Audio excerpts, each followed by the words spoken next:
Bible என்றவுடனே மத புத்தகம் என்று நினைக்கிறது இந்த தறி கெட்ட உலகம். புரியாமல் நரி திராட்சை பழங்களுக்காக சென்று அவை எட்டாததினால் புளிப்பு என்று சொன்னதென்று கதைகளை சொல்லிக் கொண்டோம். நரி திராட்சை பழங்களுக்காக சென்றால் எட்டவில்லை என்று சீ புளிப்பு என்றதாம். இந்த உலகத்திற்கு இயேசுவின் போதனைகள் புரியாமல் பைத்தியம் பிடித்த ஒரு வேதவியாஸ், மதிகட்ட ஒரு ராவிப்பூடி வெங்கடாத்ரி, பித்தம் தலைக்கேறிய ஒரு அகமத் தீதாத் போன்ற எத்தனையோ பேர் உங்களுக்கு தெரியும்.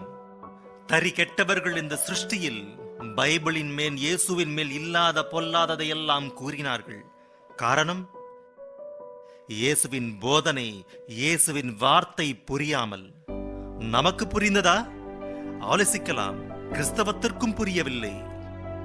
நீங்கள் எப்படி சொல்லலாம் என்று கேட்கலாம் நீங்கள் என்னை. புரிந்திருந்தால் ஒரு இயேசு, ஒரு விசுவாசம், ஒரு பைபிளை கொண்ட நாம் ஏன் 3000 பிரிவினைகளானோம்? யோசித்து பாருங்கள். ஒரே இயேசு, ஒரே பைபிள், ஒரே விசுவாசம், ஒரே சபை, ஒரே நம்பிக்கை என்று ஒன்று ஒன்று ஒன்று என்று ஓலையிடுவோம். ஒன்றாக இருக்கிறார்களா கிறிஸ்தவர்கள்? இல்லை. அப்படி இல்லாததற்கு காரணம் என்னவோ தெரியுமா? பைபிள் புரியாமல்.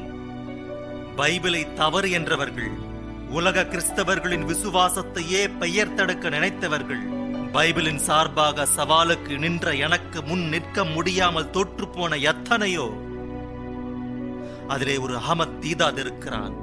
அந்த தீதாதுக்கு புரியவில்லை என்று நினைப்பதற்கு முன்பு, அதிலே ஒரு வேதவியாசுக்கு புரியவில்லை என்று கூறுவதற்கு முன்பு, இந்த உலகத்தில் நம்மை சுற்றிலும் உள்ள நம்முடைய சகோதர சகோதரிகளாகிய இந்துக்களுக்கு நம்முடைய கர்த்தர் புரியவில்லை என்று சொல்வதற்கு முன்பு, நமக்கு எதுவரை பைபிள் புரிந்தது என்பதை சிந்திக்க வேண்டும்.